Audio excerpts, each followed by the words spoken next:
Hi guys, you're welcome back to my channel. In this video I'll be showing you step by step how to make use of this MoneyPoint POS machine for any transaction you ever have or any transaction that will ever come your way. So first of all, let me go back to the home. This is the home page for the terminal once it is turned on. The POS terminal is making use of internet connection. You can either install a SIM card to it, or you make use of your phone hotspot by connecting the Wi-Fi together. So once you are sure that the terminal have access to internet connection, then you can go ahead to start carrying out any transaction of your choice. Then this is the MoneyPoint app. You open it. You have the option for, you have different tabs. We have the tabs for transactions, and then we have the tabs for operations. We have another tab for services.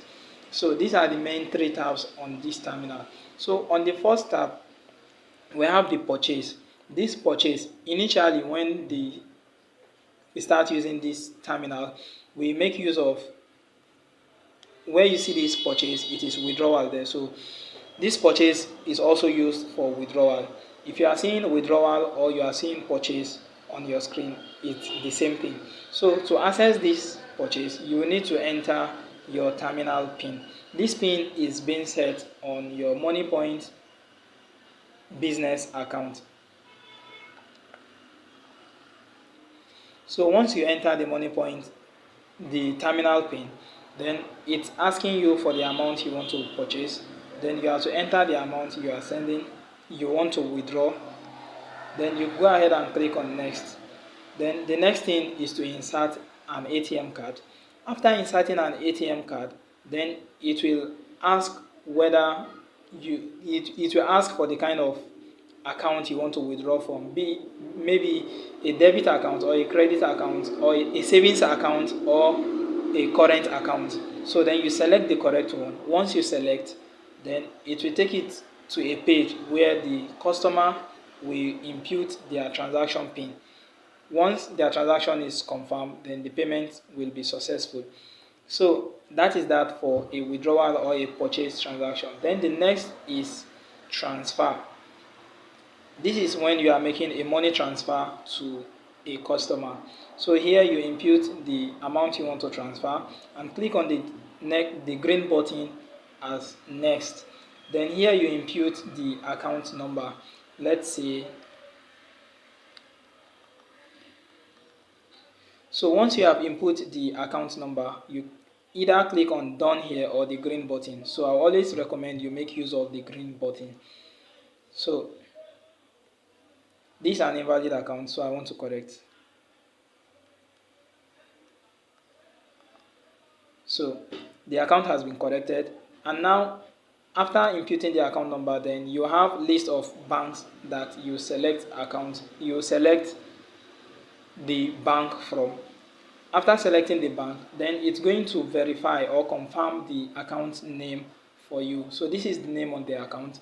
You always want to ensure that this name is correct as what the customers are giving to you. So once you confirm, if you need to change, you can click here to change.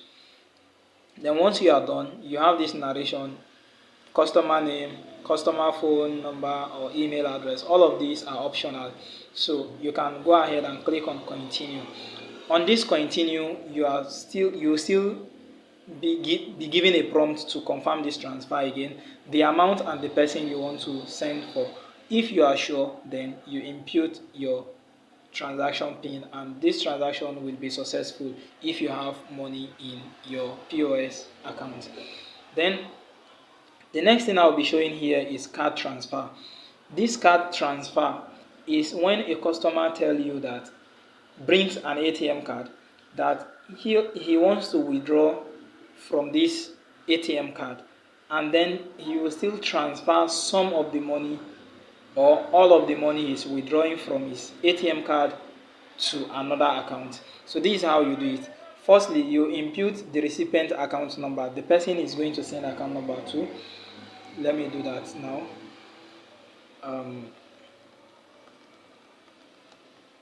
So once you have input the account number, you select the bank. After selecting the bank, then here you want to enter the amount you are debiting from the ATM card the customer is bringing to you. So let's say I want to withdraw 5,000. Then enter the credit amount. This is the amount you are crediting this account number you have input here. So let's say the person withdraw 5,000 and the person want to send 3,000. So then if you have a narration you put, if you have a customer name, customer phone number, all of these are optional, then you can go ahead and click on continue. So in the next continue, for it to continue, you need to enter your transaction PIN. After inputting your transaction PIN, then it will also ask for the customer's ATM card PIN. Then you give the customer to input the PIN. Once the PIN is entered correctly, then the transaction will go successfully. So that is all about the card transfer. That is sending money from somebody's ATM card, but you are withdrawing the money first. Then the next thing is the airtime purchase. On this airtime purchase, you can sell airtime to customers if you don't have the vouchers, the papers with you to sell. So here is to input the amount of airtime you want to buy, and next you have to select the network you are buying, and here is to input the recipient phone number. Once you are done, you click on continue and you input your POS transaction PIN to make this transaction a successful one. So then the next thing is data. Just like every other thing, not only recharge card you can sell data to customers here. Input their phone number. After inputting the phone number, you click on it. Will first of all verify if the number is correct. If it is correct, before it will bring out the option for you to proceed. So after it proceeds, it has automatically select or detect that this number is MTN line. Then I'll click on next. And here I'll select from the data bundle I want. If this is the data bundle I want, I select. Then I scroll down and click on next. Here is a confirmation page. Then you click here to enter your transaction PIN to make this transaction a successful one. So the next thing here is to pay bills. This is maybe you are making a NEPA bill payment or a DSTV payment. Click on it. Select the biller, maybe a Sporty Bet or any electricity distribution. Select the product you are paying for and input the amount you want to pay. Input your meter number, the customer name, email address and phone number, then click on continue and input your transaction PIN to make this transaction a successful one as well. Then the next we have here is POS transfer. So this POS transfer is let me bring you back to this home. So on the home page, on this terminal, you will see this account number here.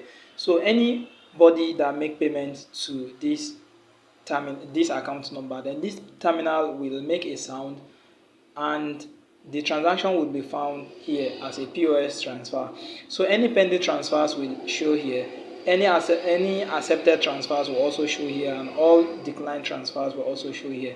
I will make a separate video that will explain how to work properly with these POS transfers and how to properly accept a new transfer that comes your way so that you won't lose your money.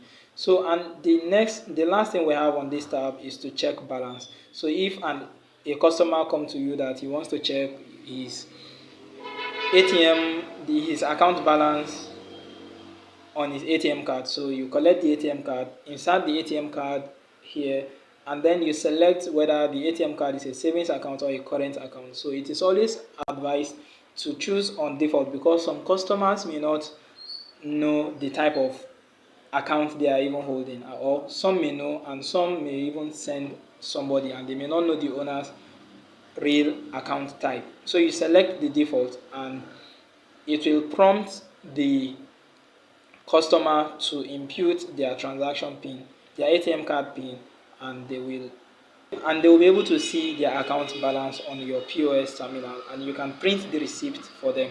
So lest I forget, this is where the POS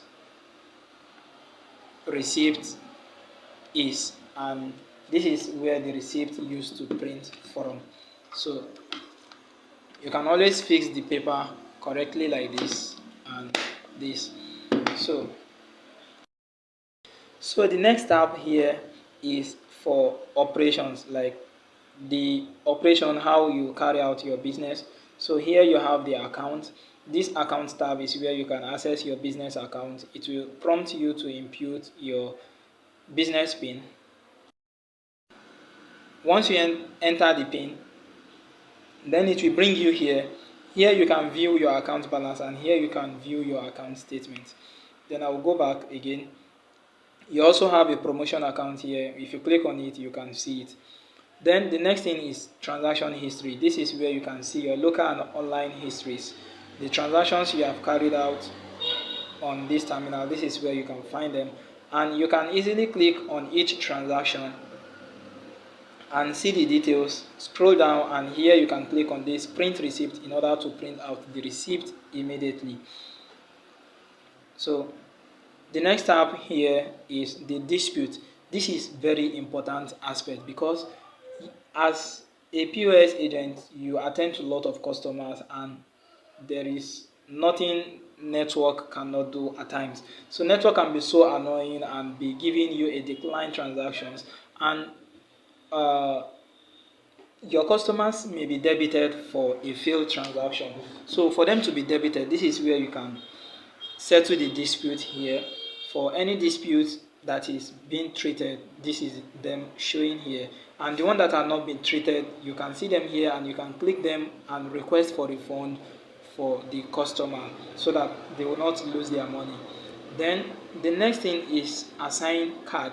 This assigning card, if you are an agent that also sell ATM cards to customers, that is, you open accounts for them, then you can assign ATM card for your customers using this POS without, maybe you don't have access to your business account at the moment, or if you even have a salesperson in your business premises and they don't have access to your business account, they can make use of this assigned card to assign card to your customers.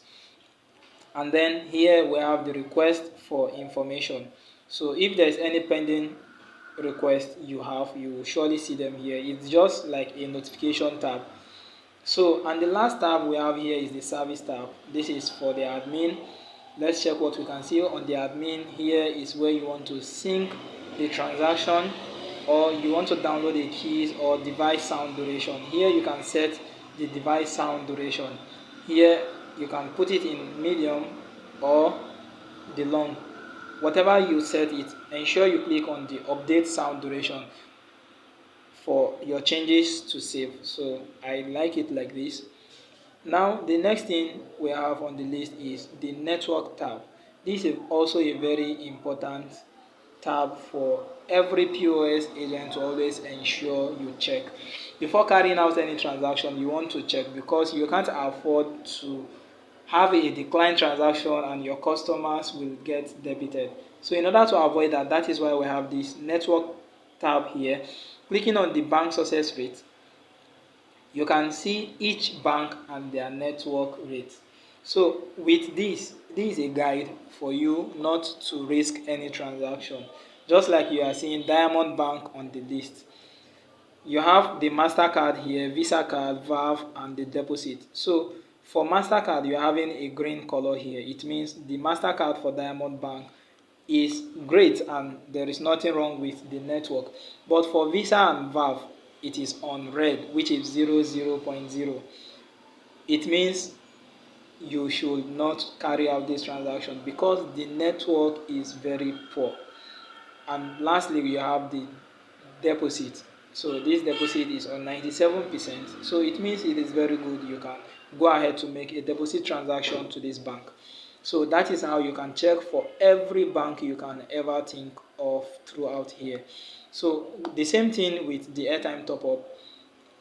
instead of you buying an airtime and the airtime will not drop in the customer's account, you can check the success rate here as well. The same thing with the bill payments as well. So you can all see the networks here. So the next thing we have here is the services. So here, if you need to print a last receipt on your terminal, you can click on it. Here, if you need to print end of day transaction, that means the whole transactions you do on a daily basis, if you want to print it at the end of the day, you click here, it will print out everything for you here. So, and once you have it here, so that you can check your transactions. Then lastly, we have the terminal diagnosis. So if you think there is something wrong with your terminal and you need to run a quick test, then you can use this, either a quick test or a full system test, in order to figure out exactly what is wrong with your terminal. I hope you find this video helpful. Please consider subscribing to this channel for more helpful videos like this. See you in my next video. Thank you for watching. See you in my next video.